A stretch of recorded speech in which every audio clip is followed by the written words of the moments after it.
전세 살다 보면 집 못 산다던데 진짜야? 야, 우리 그냥 전세 살다가 평생 이렇게 사는 거 아냐? 요즘 집값 장난 아니잖아? 전세 오래 살면 집 사기도 힘들어지는 거 알지? 에이, 왜? 전세 살면서 돈 모으면 되는 거 아니야? 그게 말처럼 쉽지가 않다니까. 전세 가격이 계속 오르잖아. 그러면 전세금 올려줄 때마다 내 돈이 자꾸 묶여. 아, 맞다. 우리 형도 전세 살다가 2년마다 이사 다니느라 돈 모을 새가 없다고 하던데. 그렇지. 그리고 전세 대출 이자도 만만치 않아. 그냥 그 돈으로 차라리 집을 샀으면 내 집이 됐을 텐데. 근데 집값이 너무 비싸. 대출 받아도 감당 안 될 것 같은데? 그럼 전세 살면서 돈 모은 다음에 집 사면 되지 않아? 그렇게 말하는 사람 많지. 근데 문제는 집값이 전세보다 더 빠르게 오르면 어떡할 건데? 아, 그러네. 전세금 1억 모으는 동안 집값은 2억이 올라버리면 난 그대로 못 사는 거네. 그렇지. 그래서 전세로 계속 버티다 보면 집 사기가 더 어려워질 수도 있어. 그럼 지금 무리해서라도 집을 사야 하는 거야? 무조건 그렇다는 건 아니지만 전세가 높을 때는 오히려 매매를 고민해 볼 필요가 있어. 전세금이랑 매매 가격이 비슷하면 차라리 내 집을 마련하는 게 나을 수도 있거든. 근데 대출이 너무 부담돼. 이자 감당 안 되면 어떡해? 그럼 전세 끼고 집을 사는 방법도 있어. 전세 끼고? 그게 뭐야? 내 월급으로 집 사는 게 가능할까? 대출은 얼마나 받아야 할까? 집값 너무 비싸. 내 월급으로는 도저히 못 살 것 같은데? 다들 그렇게 생각하지. 근데 사실 집값이 비싸도 방법이 없는 건 아니야. 뭐 복권 당첨이라도 되면 가능하겠지. 그것도 방법이긴 한데 현실적으로는 대출을 활용해야지. 대출? 근데 나 같은 직장인은 대출 얼마까지 받을 수 있어? 그게 문제야. 대출 한도가 정해져 있어서 월급이 적으면 대출도 적게 나와. 아, 맞다. LTV인가 뭔가 그거? 그렇지. LTV 주택담보대출 비율이라는 게 있어서 집값의 몇 %까지 대출해 줄지 결정해. 그럼 월급이 적으면 대출도 적고 집값이 오르면 대출도 더 받아야 하고 이거 악순환 아냐? 그래서 사람들이 영끌 영혼까지 끌어모아 대출해서 집 사는 거야. 근데 대출 많이 받으면 이자 부담 장난 아닐 것 같은데? 그렇지. 이자 감당 못하면 집이 있어도 힘들어질 수 있어. 그래서 보통 DSR 총부채 원리 금상환 비율도 확인해야 해. DSR 그건 또 뭐야? 쉽게 말해서 내 소득에서 대출 이자랑 원금 갚는 돈이 얼마나 되는지 따지는 거야. 아, 그럼 월급이 적으면 DSR 때문에 대출 한도가 더 줄어드는 거네? 정확해. 그래서 대출이 많으면 많을수록 집 사기가 어려워지는 거야. 그럼 나 같은 평범한 직장인은 어떻게 집 사야 해? 첫째, 대출 한도를 최대한 활용해서 적정 가격의 집을 찾고, 둘째, 신용 점수를 관리해서 좋은 조건의 대출을 받고, 셋째, 초기 자금을 빠르게 모아서 전세 끼고 사는 것도 고려해 봐야지. 전세 끼고 사는 거 지난번에도 말했지? 그거 좀 더 자세히 설명해 줘봐. 전세 끼고 집 산다는 게 도대체 무슨 뜻이야? 쉽게 말하면 전세로 세입자를 받으면서 집을 사는 거야. 잠깐만, 내가 집을 사는데 내가 사는 게 아니라 세입자가 먼저 들어온다고? 그렇지. 네가 집을 사면서 동시에 전세 계약을 맺는 거야. 그럼 세입자가 전세 보증금을 내겠지? 그 보증금으로 대출을 줄일 수 있다는 거야? 바로 그거야. 예를 들어 5억짜리 집을 사는데 네가 1억만 있고 대출을 3억 받았다고 해보자. 그럼 1억이 모자라잖아? 근데 세입자가 2억 전세 보증금을 내면 너는 대출 3억 중에서 2억을 바로 갚을 수 있는 거지. 오, 그러면 실제로 내가 부담하는 대출은 1억밖에 안 되는 거네? 그렇지. 그래서 투자하는 사람들은 이 방식을 많이 써. 근데 세입자가 나가겠다고 하면? 그게 리스크야. 세입자가 나갈 때 전세금을 돌려줘야 하니까 미리 대비해야 해. 그러면 전세가가 계속 오르는 게 좋은 거네? 그렇지. 전세가 오르면 네가 추가로 돈을 더 넣지 않아도 되니까. 근데 요즘은 전세 사기가 많아서 불안하단 말이야. 그렇지. 그래서 반드시 전세 보증보험을 들어야 해. 그래야 세입자가 문제 생겨도 보증금을 안전하게 돌려줄 수 있어. 오, 이거 생각보다 괜찮은 방법 같은데? 근데 이 방법도 함부로 쓰면 위험해. 집값이 떨어지거나 전세가가 하락하면 네가 돈을 더 마련해야 할 수도 있거든. 결국 집을 살 때는 대출, 전세가, 그리고 시장 상황까지 다 고려해야 한다는 거지? 정확해. 특히 갭 투자라고 해서 이 방식을 활용하는 사람들이 많았는데 지금은 조심해야 해. 그럼 전세 끼고 집 사는 거랑 그냥 전세 사는 거랑 뭐가 더 좋아? 이건 상황에 따라 달라. 당장 내 집이 필요하면 전세가 낫고 장기적으로 재테크를 원하면 전세 끼고 집 사는 게 유리할 수도 있어. 그럼 전세 끼고 집을 사면 무조건 돈 버는 거야? 그랬으면 세상 사람들이 다 부자가 됐겠지. 문제는 집값이 안 오르거나 전세가 떨어지면 오히려 큰일 난다는 거야. 전세가 떨어지면 왜 위험해? 세입자가 계약이 끝나고 나갈 때 전세금을 돌려줘야 하잖아.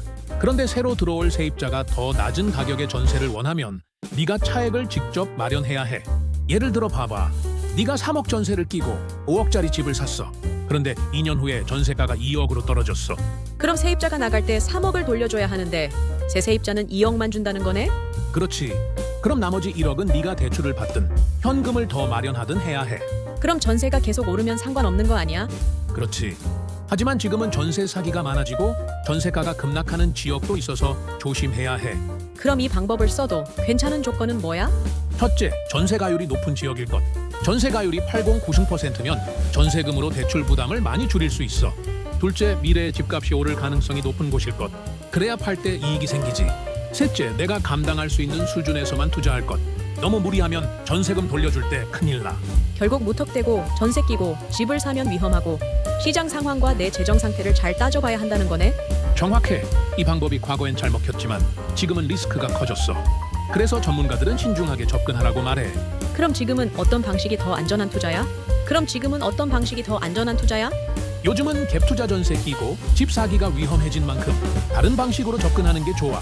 예를 들면 어떤 방식? 첫째, 실거주하면서 장기적으로 가져가는 방법. 이건 뭔데? 쉽게 말해 집값이 크게 오를 걸 기대하지 말고 내가 살면서 점진적인 상승을 노리는 거야. 그럼 당장 집값이 오르지 않아도 괜찮은 거야? 그렇지. 실거주 목적이면 단기적인 시세 변동에 휘둘릴 필요가 없거든.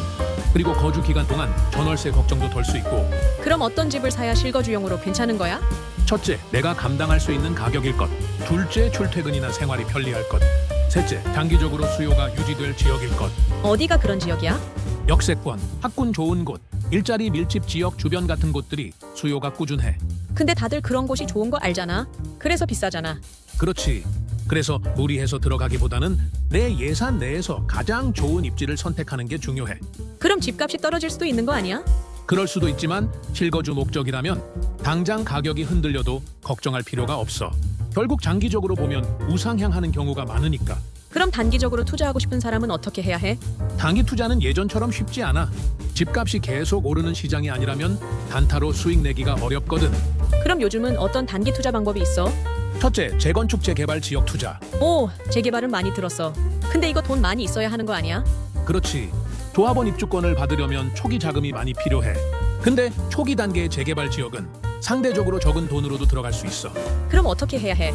정비구역으로 지정됐지만 아직 사업이 본격화되지 않은 곳을 노리는 거야.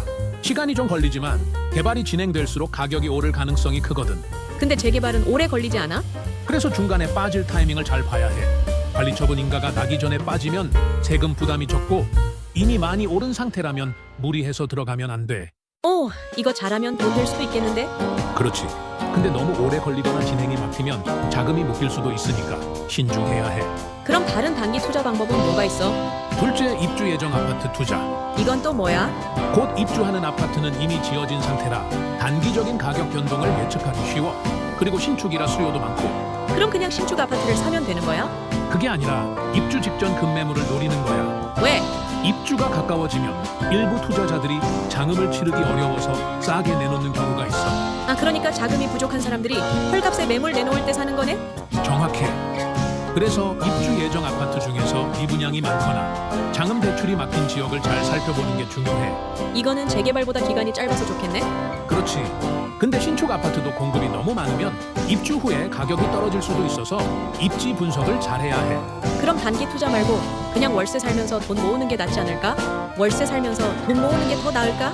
사람마다 다르지. 무리해서 집을 사는 것보다 차라리 월세 살면서 돈을 모으는 게 낫다고 생각하는 사람들도 많아. 근데 다들 그러잖아. 월세는 그냥 버리는 돈이라고. 맞긴 한데 월세가 무조건 나쁜 건 아니야. 상황에 따라 다르거든. 어떤 상황이면 월세가 더 나아? 첫째, 내가 원하는 지역에서 집을 살 능력이 안 될 때. 서울에서 살고 싶은데 서울 집값이 너무 비싸면 무리해서 대출 끼고 사느니 월세 살면서 돈을 모으는 게 나을 수도 있어. 둘째, 내가 하는 일이 유동적일 때. 예를 들어 직장을 자주 옮길 가능성이 크거나 사업을 시작하려고 하는 사람이라면 당장 집을 사는 게 발목을 잡을 수도 있어. 셋째, 투자할 다른 기회가 있을 때. 예를 들면 부동산 말고도 주식이나 사업 같은 다른 투자처가 더 매력적일 수도 있잖아. 그럴 때는 월세로 살면서 유동성을 확보하는 것도 방법이야. 그럼 반대로 무조건 내 집을 마련해야 하는 상황은 언제야? 첫째, 내가 안정적인 직장인이고 장기적으로 살 곳을 정했을 때. 둘째, 전세랑 매매 가격 차이가 별로 없을 때. 셋째, 앞으로 집값이 오를 가능성이 높은 지역이라면. 아, 그러니까 단순히 월세는 무조건 버리는 돈이라고 생각할 게 아니라 내 상황에 맞는 선택을 해야 한다는 거네? 그렇지. 그리고 월세를 살더라도 재테크를 잘해서 집을 살 기회를 계속 만들어야 해. 근데 요즘 금리도 오르고 대출도 어렵다던데 지금 집을 사는 게 맞는 걸까? 이게 제일 어려운 질문이야. 지금 당장 사야 할지 기다려야 할지 고민하는 사람이 많거든. 다들 집값이 떨어질 수도 있다고 하던데 그렇지. 금리가 오르면 대출 부담이 커지니까 집을 사려는 사람이 줄어들고 가격이 조정될 가능성이 높아. 그럼 기다리는 게 맞는 거 아냐? 그럴 수도 있고 아닐 수도 있어. 중요한 건 내가 사려는 지역의 시장 상황이 어떤가야. 그게 무슨 뜻이야? 예를 들어 강남 같은 인기 지역은 금리가 높아도 집값이 크게 안 떨어질 가능성이 높아. 반면 공급이 많은 신도시나 외곽 지역은 조정될 가능성이 커. 아, 그러니까 다 똑같이 떨어지는 게 아니라 지역마다 다르게 움직일 수 있다는 거네. 정확해. 그래서 지금 집을 사야 할지 고민된다면 내가 원하는 지역의 공급 물량, 전세 가율, 수요 등을 따져봐야 해. 그럼 지금은 어떤 사람들이 집을 사야 해? 첫째, 실거주 목적이라면 지금 사는 것도 나쁘지 않아. 둘째, 전세보다 매매가 더 유리한 지역이라면 고려해볼 만해. 셋째, 앞으로 개발될 예정인 지역이라면 지금 들어가는 것도 괜찮아. 그럼 반대로 지금 집을 사면 안 되는 경우는? 첫째, 대출을 무리하게 끌어야 하는 경우. 금리가 높기 때문에 감당이 안 될 수도 있어. 둘째, 당위 차익을 노리는 경우. 지금 시장은 단기 투자가 쉽지 않아. 셋째, 지금 사려는 지역이 공급 과잉인 경우. 입주 물량이 많으면 집값이 떨어질 가능성이 높아. 그럼 지금 집을 사려면 어떤 걸 제일 신경 써야 해? 금리, 대출, 공급 물량, 내 재정 상태 이 네 가지를 꼭 따져봐야 해. 아, 그러니까 단순히 집값이 오를 것 같다는 생각만으로 결정하면 안 된다는 거네? 그렇지. 부동산은 타이밍보다 내 상황에 맞는 선택이 더 중요해. 그럼 결론적으로 지금 집을 사야 하는 거야? 기다려야 하는 거야? 그럼 결론적으로 지금 집을 사야 하는 거야? 기다려야 하는 거야? 이게 정답이 있으면 아무도 고민 안 하겠지. 사람마다 상황이 다르니까 지금이 무조건 좋은 타이밍이라고 말할 수는 없어. 그래도 기준이 있을 거 아니야. 어떤 사람은 사야 하고 어떤 사람은 기다려야 하고. 그렇지. 지금 집을 사는 게 맞는 경우는 이래. 첫째, 실거주 목적이고 앞으로 이사 계획이 없는 경우. 둘째, 전세보다 매매가 더 유리한 지역에 있는 경우. 셋째, 대출을 감당할 수 있고 금리가 부담되지 않는 경우. 넷째, 앞으로 개발 호재가 있는 지역이라면 지금 들어가도 괜찮아. 그럼 지금 기다려야 하는 경우는? 첫째, 무리해서 대출을 받아야 하는 경우. 둘째, 단기 차익을 노리는 경우. 지금 시장에서는 단기 투자가 어렵거든. 셋째, 내가 사려는 지역이 공급 과잉이라면 입주 물량이 많으면 집값이 떨어질 가능성이 높아. 넷째, 향후 소득이 불안정한 경우. 대출을 갚을 자신이 없다면 섣불리 사는 건 위험할 수 있어. 그럼 결국 지금 사야 한다, 미우스 기다려야 한다의 핵심은 뭔데? 한마디로 말하면 내 상황이 감당 가능하면 사고 불안하면 기다려라야. 그러니까 단순히 집값이 오를까 내릴까를 고민할 게 아니라 내가 감당할 수 있는 범위 안에서 사는 게 맞는지 따지는 게 더 중요하다는 거네. 정확해. 집값이 어떻게 될지는 아무도 모르지만 내가 감당 가능한지 여부는 내가 판단할 수 있잖아. 그럼 마지막으로 집을 사고 싶은데 뭐부터 해야 할지 모르는 사람들은 어떻게 해야 해? 일단 무작정 부동산부터 가지 말고 기본 개념부터 정리해야 해. 아니, 집을 사야 하는데 왜 부동산부터 가면 안 돼? 초보자가 그냥 부동산부터 가면 어떤 집이 좋은지 판단할 기준이 없어서 휘둘리기 쉽거든. 아, 그러면 막상 가서 봐도 이게 좋은 건지 나쁜 건지 모를 수도 있겠네. 그렇지. 그래서 기본적인 개념을 먼저 알고 가야 해. 그럼 뭐부터 공부해야 해? 첫째, 내가 살 집인지 투자용인지부터 정해야 해. 이게 정해져야 대출을 얼마나 쓸지, 어디를 살지 방향이 잡혀. 둘째, 부동산 기초 용어 공부하기. LTV, DSR, 전세가율, 실거래가, 입주 물량 같은 기본 개념을 알아야 똑똑한 선택을 할 수 있어. 셋째, 내 예산 확인하기. 현금이 얼마나 있는지, 대출은 얼마나 가능한지 계산해봐야 현실적인 선택이 가능해. 넷째, 희망 지역 정하기. 회사 출퇴근, 교통, 학군, 개발 호재 같은 요소들을 고려해서 내가 살고 싶은 곳을 찾아야 해. 다섯째, 부동산 시세 파악하기. 네이버 부동산, 국토부 실거래가 공개 시스템을 활용해서 내가 원하는 지역의 시세가 어떤지 파악해야 해. 아, 그냥 부동산 가서 좋은 집 있어요? 라고 물어보는 게 아니라 내가 원하는 조건을 먼저 정리해놓고 가야 한다는 거구나. 정확해. 그래야 부동산에서 괜히 비싸거나 애매한 매물을 추천해도 휘둘리지 않아. 그럼 나 같은 초보자는 어떤 집을 먼저 보면 좋아? 1억 3억 원대 소형 아파트, 구축 아파트, 신축 오피스텔 같은 진입 장벽이 낮은 곳부터 보는 게 좋아. 그럼 바로 계약하는 게 좋아? 아니, 최소 35군데는 직접 가서 비교해봐야 해.